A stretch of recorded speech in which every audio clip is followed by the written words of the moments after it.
No, it's been a little more than 3 years since we had the pleasure to welcome Alex Kava. At the time, she was talking about really her 12th novel, I think, at that time. And now we're up to 15. Her second in a new series just out. It's called Ryder Creed. Nebraska's own Alex Kava. Good to see you, Alex. Welcome back. Good to see you too. Yeah, it sounds like you have been busy in the last 3 years since we've talked to you. Let's talk about this new book. It's based out of North Carolina, I think, right? This time he does go to North Carolina. Ryder Creed is a brand new character. This is actually the third book that he appears in, but this is the second in his series. And he goes to North Carolina to help after a landslide there. He actually trains dogs to do search and rescue, cadaver searches, and do all kinds of detection too for explosives and drugs. How did you introduce that element? You're an animal lover. I think that might be the foundation.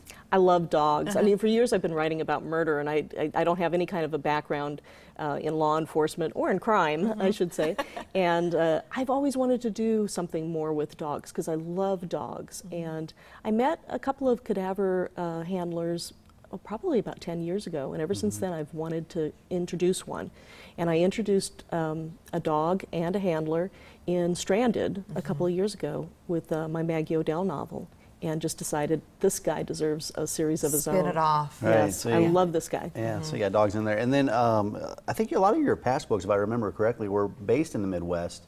And specifically Nebraska, weren't they? I do like to include Nebraska in the Midwest because nobody else in the country seems to know anything about Nebraska. I mean, they think of it as flyover country. So it's a little bit fun to kind of even educate them a little bit about the area and the different things that we do have.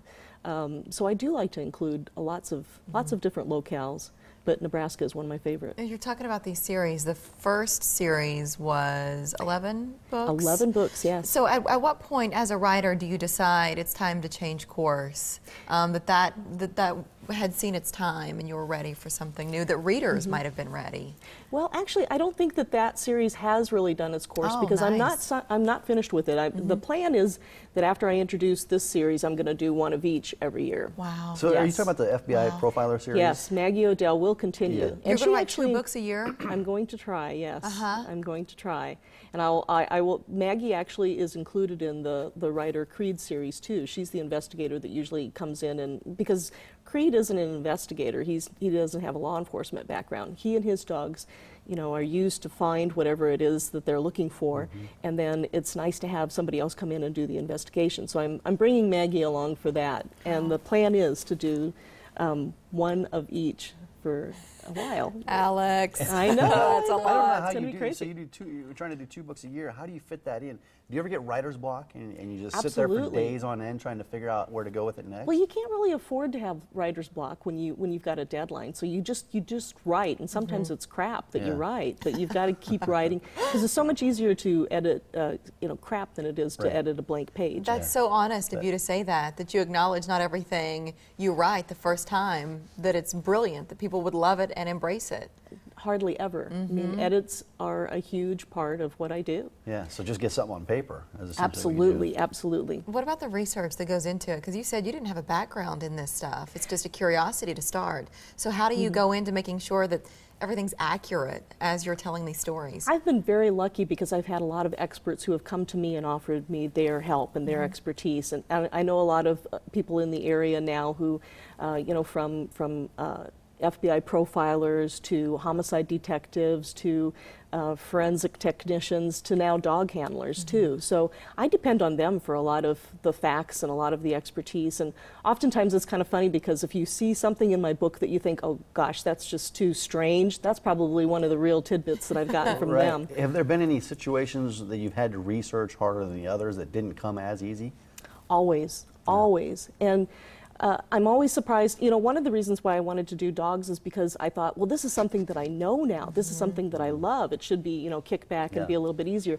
But now I'm finding out how much I don't know about dogs. I mean, they are just amazing animals, and their scent detection is just incredible. So I'm having to research more. And I imagine as you're writing, more questions pop up, and then you have to stop, get some research done, and then come back to writing. You're absolutely right. That's how it works a lot of times, is that something will pique my interest or come up that I don't know the answer, and I'm back to researching again or back to making a phone call or email.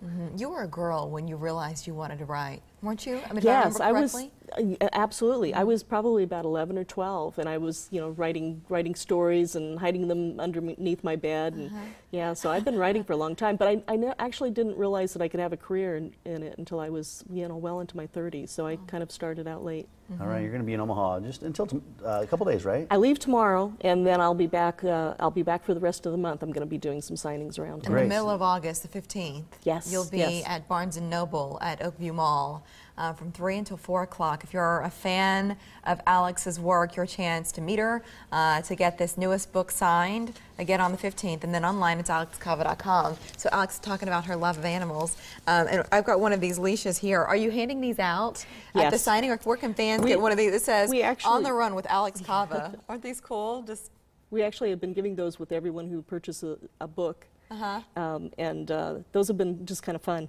Yeah, well, it works with this new series, no question about it, and it's functional. It's cool when swag serves a purpose. It's very, very functional. Thank you, Alex. It's great to see you. Thank you Come both. back soon. Congratulations Thank you. on all the success. That. Well Guests deserved. of the Morning Blend start their day with coffee from Pears Gourmet, the official coffee of the Morning Blend. Learn more online at OmahaMorningBlend.com. How much water are you drinking a day? Think about it. How much should you be drinking? Next, Dr. Carter Abbott will provide some context in terms of weight loss. And when we bling it on, a side of salt some people didn't know about.